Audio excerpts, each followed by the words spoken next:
안녕하세요. BJ 가면사나이입니다. 오늘은 프리메이슨의 두 번째 이야기. 저번에 이제 첫 번째 얘기했을 때는 이제 기원과 역사에 대해서 얘기를 했고, 이제 그의 핵심 부분일 수도 있는 이제 음모론에 관련된 이야기를 할게요. 이 프리메이슨은 깊은 역사랑 함께 이제 비밀단체라는 특성 때문에 프리메이슨은 이제 많은 음모론의 주체가 되었어요.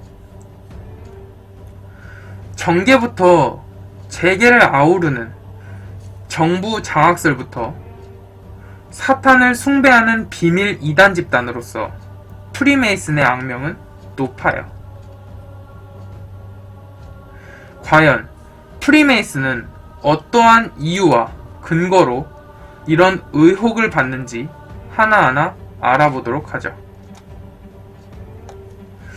역사 속의 사회 유명인사 중에는 프리메이슨이 많다고 해요. 대표적으로는 윈스턴 처칠, 헨리 포드, 듀크 엘링턴, 볼테르와 모차르트 등이 있다고 해요. 이들은 모두 이름만 대면 누구나 아는 대상을 비롯해서 지금까지 유명한 사람들이죠. 이런 유명 인사들은 이제 이 유명한 인사들을 폐언으로 들고 있는 여기 편집. 이러한 유명 인사들은 편집. 이런 유명 인사들을 회원으로 두고 있는 프리메이슨은 당연히 엄청난 힘을 가진 비밀 결사단체라는 의식을 우리에게 심어줘요. 또한 결정적으로 프리메이슨 탈퇴자였던 윌리엄 모건의 납치와 실종 사건을 기점으로 프리메이슨은 부정적 이미지를 사람들에게 심어주었죠. 이 얘기는 저번에 말했던 1부에서도 나왔었어요. 이런 수많은 음모론 중에 가장 유명했던 것을 들자면 미국의 독립부터 건설까지 아우르는 미국 권력 장악설이라고 해요. 음모론자들은 프리메이슨이 이 야망을 각종 상징으로서 일반인들은 알아볼 수 없게 표시해 놓았다고 말해요. 그들이 말하는 미국과 이제 관련된 프리메이슨의 표식들은 무엇이 있을까요? 그들은 정말로 미국을 장악하고 세계를 통치하려는 음모를 가지고 있을까요? 프리메이슨과 미국에 관한 음모론자들이 근거를 확인해보고 타당한 것인지도 알아보도록 하죠. 자, 일단 우선 미국 독립에 기여한 사람들 중에는 프리메이슨이 다수 포함되어 있는 것도 사실이라고 해요. 우선 벤자민 프랭클린부터 시작해서 독립선언문 서명자 9명, 미국 건국의 아버지이자 초대 대통령인 조지 워싱턴을 비롯한 14명의 대통령이 프리메이슨이라고 해요. 지금 여기에 보이는 사진에 보이시는 대통령들이 프리메이슨이었다고 해요. 그리고 음모론의 핵심에는 워싱턴 DC가 있다고 해요. 프리메이슨 지부장이던 조지 워싱턴 대통령은 자신의 이름을 딴 도시 건설에 주도적으로 참여했죠. 1791년 여름, 조지 워싱턴은 독립전쟁에 참전했던 피에르 찰스 랑팡에게 도시 설계를 맡겼어요. 랑팡은 가로 세로 16km로 정사각형 구획을 만들라는 대통령의 명령을 충실히 따랐죠.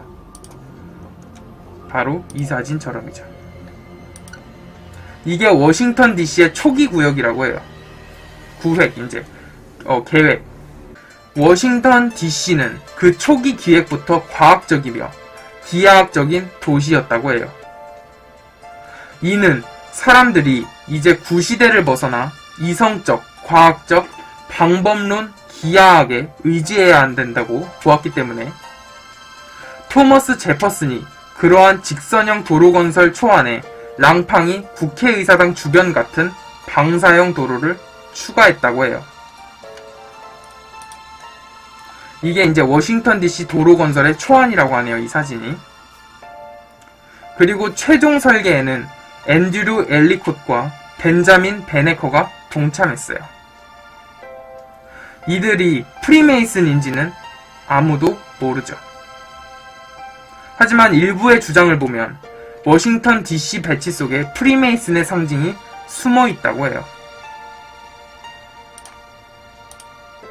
이건 자주 나오는 문양인데 가장 대표적인 프리메이슨의 상징인 컴퍼스와 직각자예요. 컴퍼스의 꼭대기 국회의사당에서 시작한 선은 양쪽으로 백악관과 제펀스 기념관을 이어요. 직각자는 링컨 기념관을 중심으로 한쪽은 백악관, 한쪽은 제퍼슨 기념관을 연결하죠. 컴퍼스와 직각자를 완성하려면 제퍼슨 기념관을 현자리에 지어야만 했어요. 제퍼슨 기념관이 있는 1933년부터 1939년까지 6년에 걸쳐서 매립되었어요. 그 매립 기간은 프리메이슨이었던 루즈벨트 대통령의 이제 재임 시절이라고 하네요. 이 사진의 가운데에 있는 이제 프리메이슨 앞치마를 입은 루즈벨트 대통령입니다. 하지만 위 주장에는 무리가 있다고 해요. 어떠한 직사각형 구획이건 방사형 도로를 겹치면 반드시 컴퍼스와 직각자 같은 형상이 나오기 때문이죠. 그러니까 약간 억지 주장이라고도 해요. 한 일각에서는. 이걸로 예시를 들었대. 이제 지도를 보는 사람에 따라 다른 형상이 보이는 것도 엄연한 사실이라고 해요. 즉, 주장하기 나름이라는 말이죠. 또 다른 주장으로는 바로 사탄과 관련이 되어 있다고 해요. 워싱턴 시가지를 보면 별 모양이 보인다고 해요. 보여드릴게요. 자, 이런 식으로. 별의 꼭지점이 두 개가 이제 위를 향하는데, 이는 사탄의 심볼이라고 하는 거죠. 이와 더불어서 프리메이슨의 33도를 만든 알버트 파이크의 말은 프리메이슨에게 악마 숭배 집단이라는 혐의를 씌웠어요. 파이크가 쓴 도덕률과 교리 중에 861쪽에는 루시퍼, 아침의 아들, 빛을 품은 그가 참을 수 없는 광채로 나약하고 세속적이거나 이기적인 영혼의 눈을 멀게 하는가? 그렇지 않다. 라는 문장이 나온다고 해요. 여기서 음모론자들은 여기 나온 루시퍼라는 단어에 중점을 둬서 프리메이슨이 사탄을 친송하고 찬양한다고 주장한 것이죠. 과연 그러할까요? 아침의 아들은 아침에 뜨는 별, 즉 금성이며 라틴어로서는 루시퍼는 빛을 뿜는 자이다 라는 말이라고 해요. 해 뜨기 직전에 뜨는 빛을 가져오는 별이라고 해석된다는 거죠. 또한 뒷부분을 풀이하면 그 별은 인류에게 새벽을 알리고 빛을 준다는 뜻이 된다고 해요. 루시퍼 관련서를 펴뜨린 것은 레오 탁실이라는 프랑스 작가로서 1890년대 프리메이슨을 폄하하는 저서로 많은 독자들을 사로잡았다고 해요. 이 사람이 이제 레오 탁실과 그의 저서라고 하네요.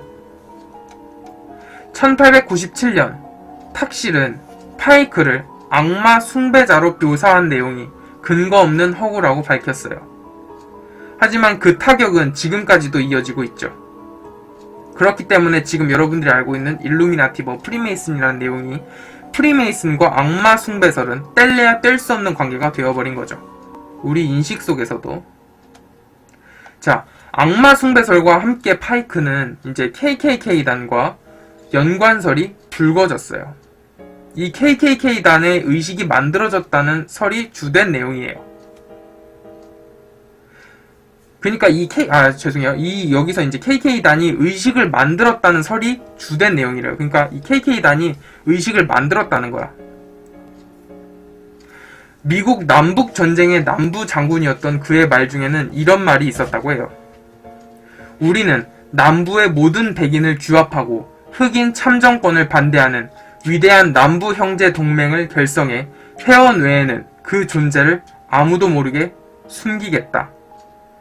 음모론자들은 이를 백인 우월주의 단체인 KKK단과 연관을 짓는 것이다. 하지만 파이크가 흑인 노예 해방을 반대했던 남부의 장군이었으므로 그의 개인적인 생각에 불과하다고 할 수도 있어요. 프리메이슨에서는 KKK단과 연관설을 반박하기 위해서 파이크가 친필로 작성한 모든 문서의 원본과 남북 전쟁부터 사망 시점까지 썼던 개인 서인지까지 확인했다고 해요. 그 결과 그가 KKK단을 언급한 한 문장도 찾을 수 없었죠.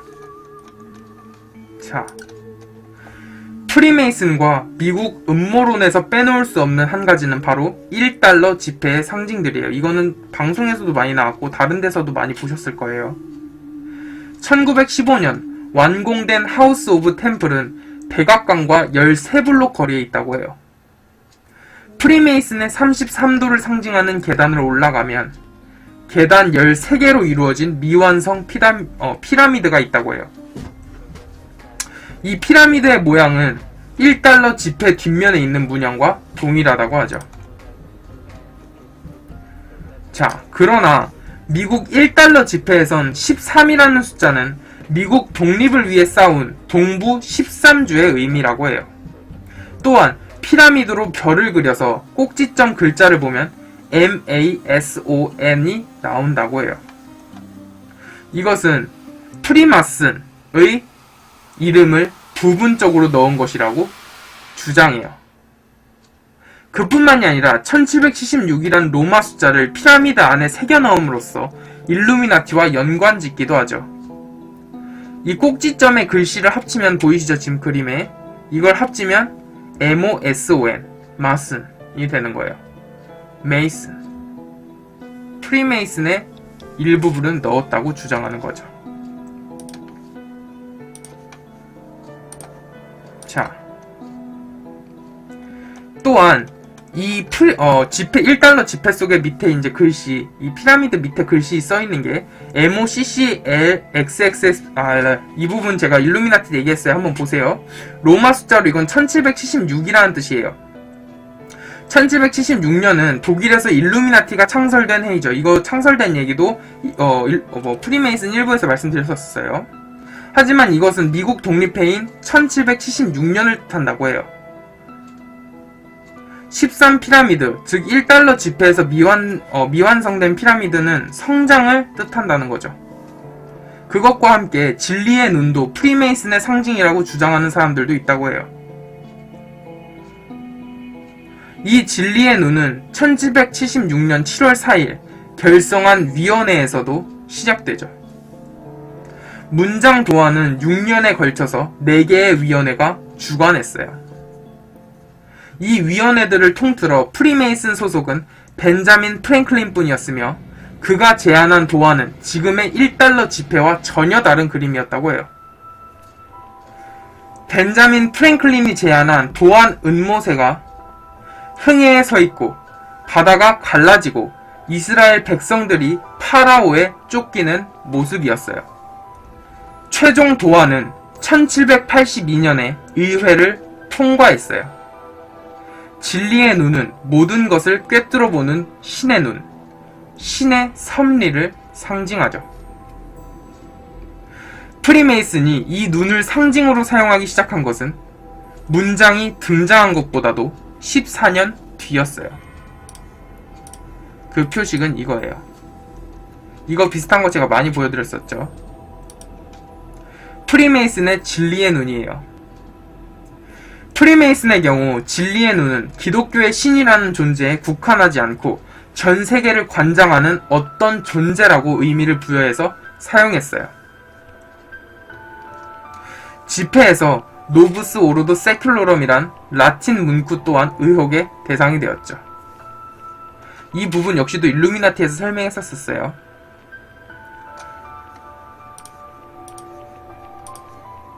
자, 프리메이슨이 아니었던 도안자 찰스 톰슨은 2000년 전에 라틴어시에서 이 문구를 빌어왔어요. 이 내용을 번역하자면 시대의 새로운 질서가 된다고 해요. 이것은 미국을 새로운 사회로 건설하자는 뜻이 된다고 하죠. 새로운 국가, 새로운 질서가 당연히 신생국이던 미국엔 필요했던 단어인 거죠. 그런데 음모론자들인 프리메이슨이 기존의 질서를 파괴하고 자신들만의 새로운 질서를 만들려고 한다고 말하는 거예요. 음모론자들은. 미국에 관한 프리메이슨의 음모론은 저희가 보기에도 매우 비약적인 걸 알 수 있죠. 집회의 뜻과 관련해서는 미 국무부 공보처에서 정확히 확인할 수 있어요. 근래의 프리메이슨과 연관성을 짓는 사건을 하나씩 알아보도록 하죠. 자, 그렇다면 근래의 프리메이슨과 연관성을 짓는 사건에 대해 하나씩 알아보도록 하죠. 2004년 뉴욕의 윌리엄 제임스 총격 사건은 프리메이슨의 음모론을 확산시켰어요. 윌리엄 제임스가 가입했던 조직은 프리메이슨 지부 회원으로 구성되어 있지만 프리메이슨 지부의 조직은 아니었어요. 윌리엄 제임스는 가입 절차에서 가짜 총격을 받는 단계가 있었다고 해요. 공포탄을 이용해서 총격을 가할 예정이었지만 사실 권총에는 실탄이 장전되어 있었죠. 총이 발사되고 윌리엄 제임스는 사망했어요. 과연 이것이 단순한 사고였을까요? 아니면 잘못된 의식의 한 일부분이었을까요? 뉴욕 본부는 이 사건은 뉴욕 프리메이슨 집회와 아무 관련이 없으며 집회장에서 일어난 일도 아니다 라고 입장을 발표했어요. 또한 총을 쏜 회원은 프리메이슨에서 어떠한 역할을 맡은 바도 없다고 단언했어요. 전문가들은 이 사건은 우발적이고 끔찍한 사고에 불과하다고 생각한다고 하죠. 사건 피의자는 유죄를 인정하여 2급 과실치사로 보호 감호를 받았다고 해요. 또한 이 사건으로서 프리메이슨 지부에서도 추방당했죠. 프리메이슨은 어떠한 살인행위도 용납하지 않는다는 입장을 가지고 있다고 해요. 또한 이 사진에 보이는 요한 바오로 1세의 죽음과 프리메이슨을 연관짓는 사람들도 있다고 해요. 요한 바오로 1세는 겨우 33일 동안만 교황 자리에 있었다고 해요. 가장 널리 알려진 가설은 요한 바오로 1세가 교황청과 연관되어 있는 비밀 조직을 발견하고 조사를 계획하던 중 살해당했다는 것이에요. 이 비밀 조직은 바로 P2였어요. 요한 바오로 1세가 계속 조사를 하였다면 몇몇 고위층 추기경들의 지위가 위태로웠을 것이라고 P2 조직원 또한 위태로웠을 것이라고 말해요. 수많은 이탈리아의 마피아들과 정치가, 사업가, 은행가들이 자신의 지위를 잃거나 중형을 받을 수도 있는 일이었죠. 이것을 막기 위해 누군가 요한 바오로 1세를 살해한 것이라는 추측이 생겨나게 된 것이에요. 하지만 요한 바오로 1세의 공식적인 사인은 과로로 인한 심장마비였어요. 살인이 아니었다는 거죠. P2와 요한 바오로 1세의 죽음은 음모론자에게 더없이 좋은 소재였어요. 당연히 프리메이슨도 의심을 받았죠. 자, 그리고 또 다른 사건은 프리메이슨과 관련된 아주 큰 이슈를 가져왔어요. 바로 이탈리아의 거물급 은행가 로베르토 칼비 사건이에요. 로베르토는 다리 밑에서 목을 매단 채로 발견되었으며 콧수염이 없었어요. 또한 주머니에 여러 나라의 지폐를 상당수 가지고 있었죠. 또한 위조된 여권과 벽돌이 그의 주머니에서 발견되었어요. 이게 실제 칼비의 시신이라고 합니다. 칼비는 이탈리아의 은행의 사장이었고 교황청과도 가까웠어요. 그로 인해 칼빈은 하느님의 은행가로 불리웠죠. 칼빈은 죽기 전에 이제 횡령 혐의로 4년형을 선고받았었어요. 암브로지아노 은행에서 엄청난 자금이 빠져나가 라틴 아메리카와 여러 지역으로 옮겨진 후 종적을 감춰버렸어요. 그 중에 일부는 칼비 책임하에 있는 교황청의 자금이었죠. 그 후 그가 죽자 경찰은 그가 자신의 신세를 비관하여 자살했다고 발표했어요. 하지만 그로부터 약 20년 후 법의학자들에 의해 칼비가 살해당한 것이라는 증거가 나왔습니다. 그가 살해되었다는 것이 이제 증명되자 음모론자들은 그의 죽음을 프리메이슨과 관련지었어요. 칼비가 P2라는 프리메이슨 조직의 일원이었다는 것이 알려지자 파문은 더욱 커졌죠. P2는 1885년 이탈리아에서 조직되었어요.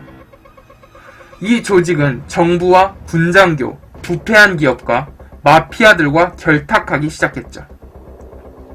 이런 이유로 프리메이슨 지도부에서는 P2의 지부 폐쇄를 고려했어요. 폐쇄해야 된다 이거지. 그리고 1976년 P2는 프리메이슨에게서 추방당했습니다. P2는 이탈리아 총지부인 승인도 없이 활동을 불법적으로 시작했어요. P2의 수장인 루치오는 수백 명의 인물을 선정해서 목록을 만들었어요.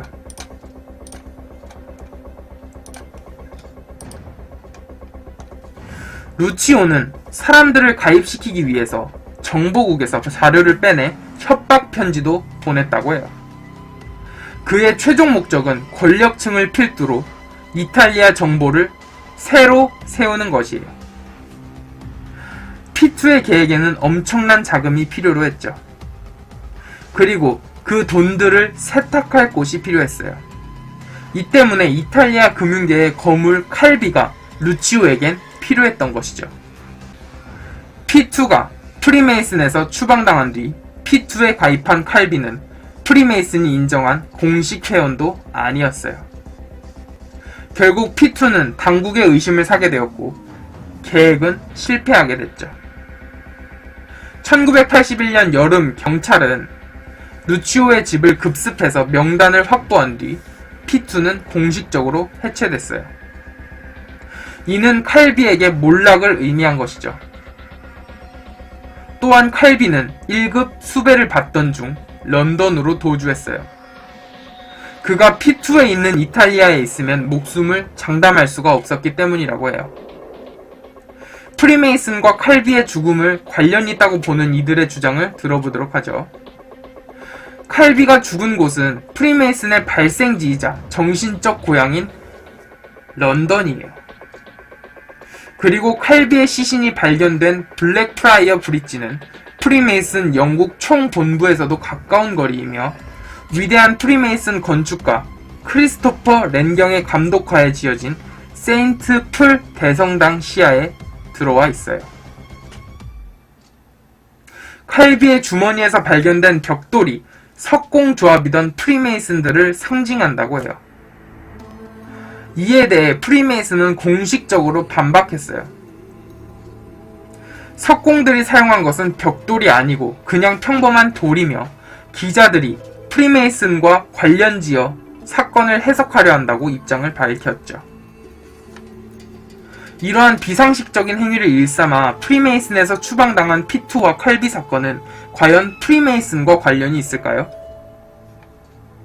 아니면 칼비를 죽여 입막음을 하려던 누군가에 의한 살인사건이었을까요?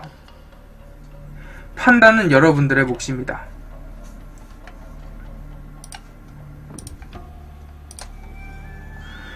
시간이 지나도 계속해서 프리메이슨을 쫓아다니는 음모론 중 하나는 바로 살인마 잭 사건이에요.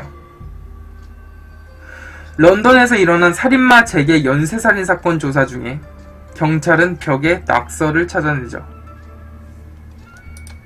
여기에 보이는 이 사진이 당시의 실제 낙서 내용이랍니다. 이 낙서에는 유대인의 철자가 잘못 쓰여져 있어요. JEWS를 JUWES로 쓴 것이에요. 몇몇 사람들은 철자가 틀린 유대인이라는 글자가 프리메이슨 의식과 관련이 있다고 생각했어요. 프리메이슨 의식에서 언급되는 주발로, 주발라, 주발롬의 첫 음절이 JU였기 때문이죠. 하지만 전문가들에 의하면 이 낙서는 유대인의 철자를 잘못 쓴 것이라고 하네요. 여기서 나오는 살인마 잭에 대한 내용은 제가 차후에 이야기 주제로 가져오겠습니다. 자, 지금까지 봤듯이 프리메이슨은 많은 의혹을 받고 있다 라고 알 수 있죠. 과거에는 그 은밀성 때문에 사건에 대한 반론을 펼치지 않았지만 현재는 공식적으로 활동하며 적극적으로 이러한 혐의들에 대해서 부인하고 있어요. 프리메이슨은 일부분은 공개적이지만 아직까지도 많은 비밀 활동을 하고 있기 때문에 자연스럽게 음모론의 대상이 되고 말았죠. 과연 프리메이슨이 세계를 지배하려는 야망을 가진 비밀 단체일까? 혹은 그냥 평범한 그들이 말하는 사람들에게 기부하고 그러한 자선 활동을 하는 평범한 단체일까? 그러한 판단은 여러분들의 몫입니다. 3부에서는 템플 기사단과 프리메이슨의 연관성, 일루미나티와 프리메이슨의 연관성에 대해서 알아보도록 할게요. 오늘 프리메이슨 2부 내용은 여기까지입니다.